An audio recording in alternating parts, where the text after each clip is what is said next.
Saya heran, Badan Kesehatan Dunia sudah menetapkan COVID-19 ini pandemi global. Penyebarannya sangat cepat, dari manusia ke manusia. Karena itu berkumpul bahaya, jadi sebab penularan. Pemerintah juga sudah mengeluarkan seruan, himbauan, bahkan larangan berkumpul untuk keselamatan kita semua. Para ulama dari lembaga-lembaga fatwa di seluruh dunia Islam, Arab Saudi, Mesir, Jordan, Malaysia, Maroko, Yaman, Emirat, Tunisia, Jazair, bahkan kita juga, Majelis Ulama Indonesia, sudah mengeluarkan fatwa. Lebih dari itu, para tokoh umat juga sudah bersuara, meminta untuk kita mentaati seruan pemerintah. Tapi sampai hari ini, masih banyak yang tidak mengindahkan dalil-dalil Al-Quran dan hadis yang disampaikan para ulama, mereka abaikan. Kita ini tidak boleh takut corona, takut itu kepada Allah. Urusan hidup mati itu takdir Allah. Pak, yang memerintahkan kita untuk menghindarkan mudarat itu Allah dan Rasulullah. Dalam Al-Baqarah 195, wala tulqu bi aidikum ila tahlukah. Jangan menjatuhkan dirimu ke dalam kebinasaan. Dalam An-Nisa 71, ya ayyuhalladzina amanu khudhu hidrakum. Wahai orang beriman, bersiaplah kalian. Jadi kalau bertempur itu ambil senjata, pakai pelindung. Karena itu Nabi maju ke medan tempur itu pakai pedang, perisai, baju besi. Beliau pakai migfar, itu topi baja, untuk melindungi dari musuh.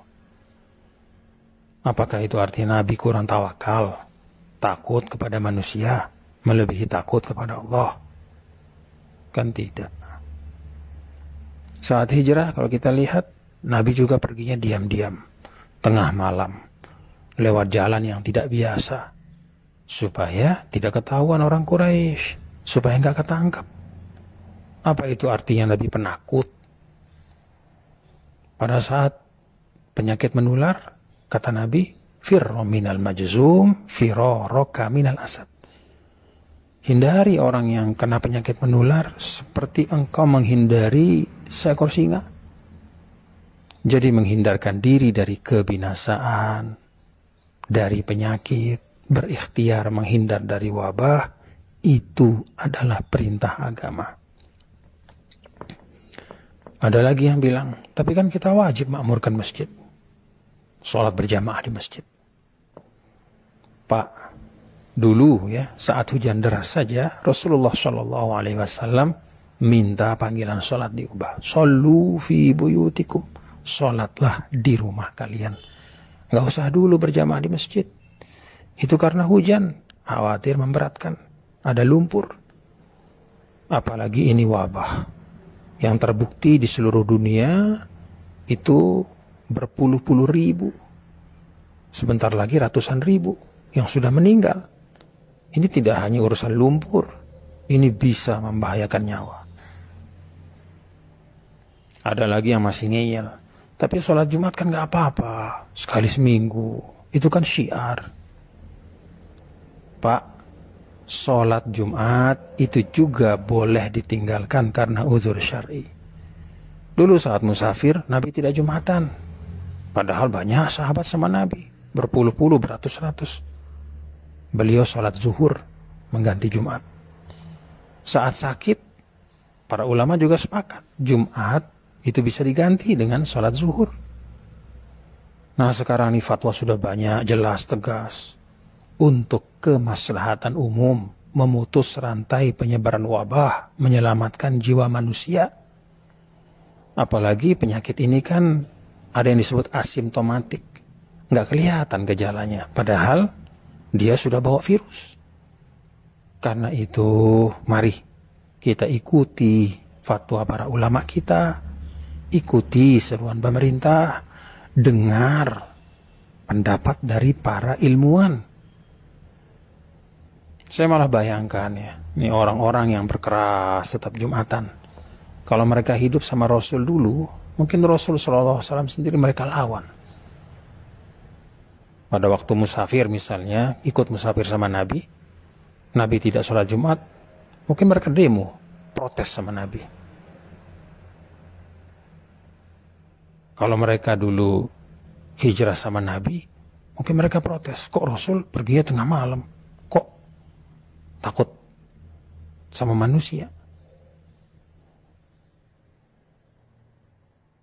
Pada saat diminta untuk sholat berjamaah di rumah, mungkin mereka demo juga sama Nabi. Ya Rasulullah, nih kok disuruh sholat di rumah? Kan rumah Allah itu masjid. La haula wa la quwata illa billah. Nah, inilah beragama yang disebut dengan at-tadayyun bil hawa wa laysa bil ilmi. Beragamanya itu dengan hawa nafsu, egoisme, bukan dengan ilmu. Perasaannya, anggapannya, itu yang dijadikan pedoman. Bukan tuntunan Allah dan Rasulnya. Bukan arahan para ulama yang merupakan warasatul anbiya, penerus para nabi dan rasul. Saya jadi ingat ayat 103, 104 surah Al-Kahf. Qul hal nunabbi'ukum bil akhsarina a'mala alladzina dhalla sa'yuhum fil hayatid dunya wa hum yahsabuna annahum yuhsinuna sun'a. Katakanlah wahai Muhammad, apakah perlu kami beritahu orang-orang yang paling merugi? Itulah orang-orang yang sia-sia perbuatan mereka, padahal mereka menyangka mereka sudah berbuat yang sebaik-baiknya. Kata Imam Tabari, mereka adalah kullu amilin amalan yahsabuhu fihi musiban wa annahu lillahi bifi'lihi dzalika muti'un murdi wa huwa bifi'lihi dzalika lillahi muskhit wa an tariqi ahli al-iman bihi jair. Orang yang beramal dengan amal yang mereka sangka tepat dan dengan itu menjadi orang yang taat dan mendapat ridha Allah, padahal pekerjaannya membuat Allah murka dan jauh dari jalan orang beriman. Mari kita taati fatwa para ulama kita, ikuti seruan pemerintah, simak kata para ilmuwan sebagai ikhtiar. Semoga wabah ini segera berlalu dari tengah-tengah kita.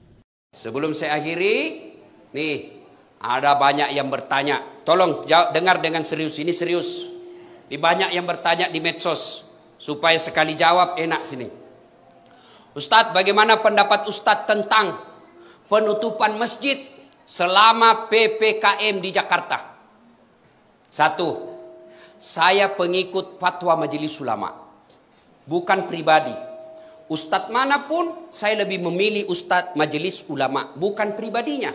Namanya majelis, kumpulan orang-orang hebat di dalam Majelis Ulama.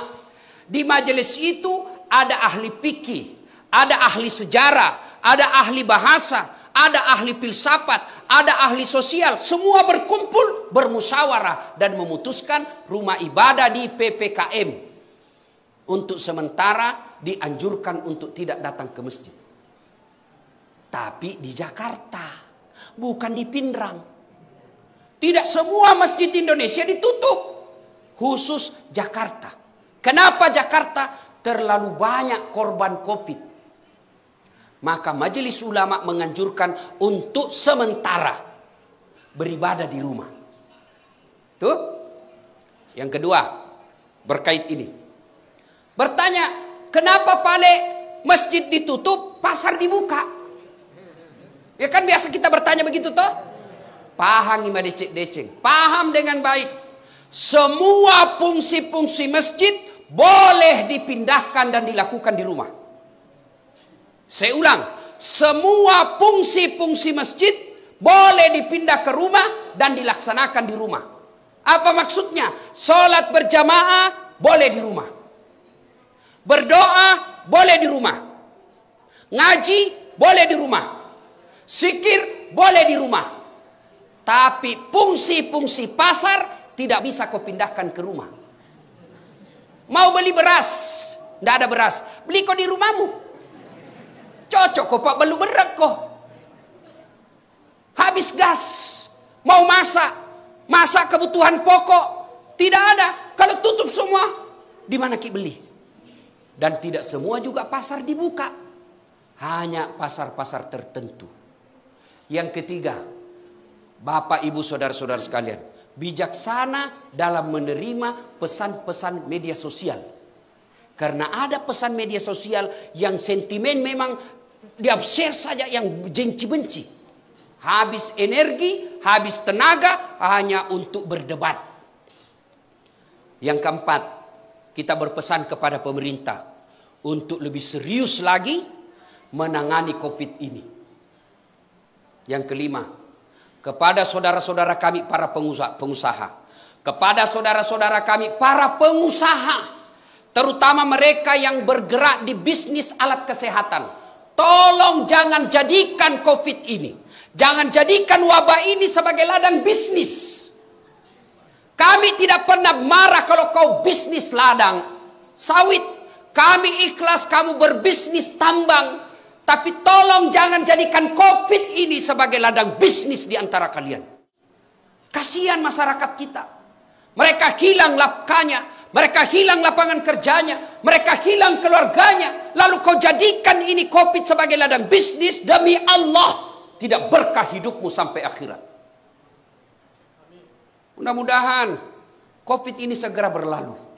Tidak enak kita punya hidup selama COVID. Kemana-mana tutup masker. Kemana-mana kita selalu stres. Sampai di rumah ada juga lebih menakutkan lagi. Mak jaluk mataru benewe. Melok ki mewe. Dek na lemu nyawa tak pak. Masih sakit ko lapangangi. Masih kasih ko kantor. Ilat tu sikit bene tak. Tanya ya pak. Tanya ya. Ini mana tuh.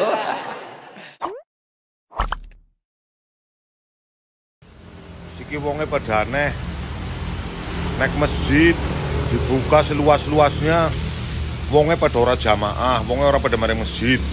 Tok deleng jamaah subuh luhur asar maghrib bisa ya paling-paling sebaris, rong baris. Tapi nek ana himbauan ono ora melakukan kegiatan sementara karena adanya penularan COVID-19 diantaranya karena kerumunan, wonge geger kabeh. Seolah-olah ahli masjid, ahli jamaah, ahli ibadah. Biasa bae, biasa-biasa bae, ora usah ngegas. Ya, ya gue wis sing manut. Ya. Yang bermanut. Wis, Assalamualaikum. Pengurus Pusat Muhammadiyah, Majelis Ulama Indonesia, para ulama terkemuka di Indonesia, dan juga termasuk ulama masyhur Syekh Al-Azhar di Mesir telah mengeluarkan fatwa bahwa sekarang ini kita tidak usah sholat jamaah di masjid dulu, tidak usah Jumatan dulu, tidak usah bikin pengajian dulu, tidak ada tablik akbar, tidak ada istighosah, tidak ada haul yang besar yang memungkinkan virus ini tertular dalam kerumunan yang besar. Ini merupakan situasi yang darurat. Jadi kita tidak boleh pakai aturan normal, kita harus punya sense of crisis. Jangan beragama secara letterlek, jangan ngeyel, jangan egois. Mari beragama dengan menggunakan akal. Untuk membentuk akhlak, kita beragama tidak menuruti hawa nafsu. Mari mengikuti anjuran Rasulullah SAW bahwa manusia yang terbaik adalah manusia yang bermanfaat bagi sesamanya. Khairun nas anfa'uhum linnas. Dalam situasi seperti ini, mari kita berusaha menjadi orang yang bermanfaat bagi orang lain dengan cara menjaga diri supaya kita tidak menjadi sebab dari menularnya virus ini. Minimal kita tidak membuka peluang untuk menularnya virus itu. Jangan mengikuti anjuran-anjuran yang tidak tepat bahwa kita tidak perlu takut pada corona karena kita takut kepada Allah. Mati itu takdir, betul. Takdir itu tidak bisa diubah, betul. Jangan takut kepada corona, betul. Tetapi kita ini bukan penganut aliran Jabariyah, fatalisme. Kita harus melakukan ikhtiar. Rasulullah SAW, para sahabat, para ulama terkemuka sudah menganjurkan bahwa kalau ada wabah, hindari. Kalau ada penyakit menular, jauhi. Kita harus melakukan ikhtiar. Kalau ada bahaya, ikhtiar kita adalah menghindari. Kalau ada rizki, ikhtiar kita adalah menyongsong. Coba bayangkan, kalau ada anjing gila yang mungkin menularkan rabies, lalu kita lari, apakah itu berarti bahwa kita lebih takut kepada anjing itu daripada takut kepada Allah Subhanahu wa taala? Tentu tidak. Takut kepada Allah dengan waspada pada virus corona mestinya berjalan seiring. Karena ikhtiar adalah tanggung jawab kita. Jadi kalau kita takut kepada Allah, mari kita berikhtiar untuk menghindari wabah ini. Itu adalah bentuk takut kepada Allah. Tuh udah berapa tuh? Waiting list.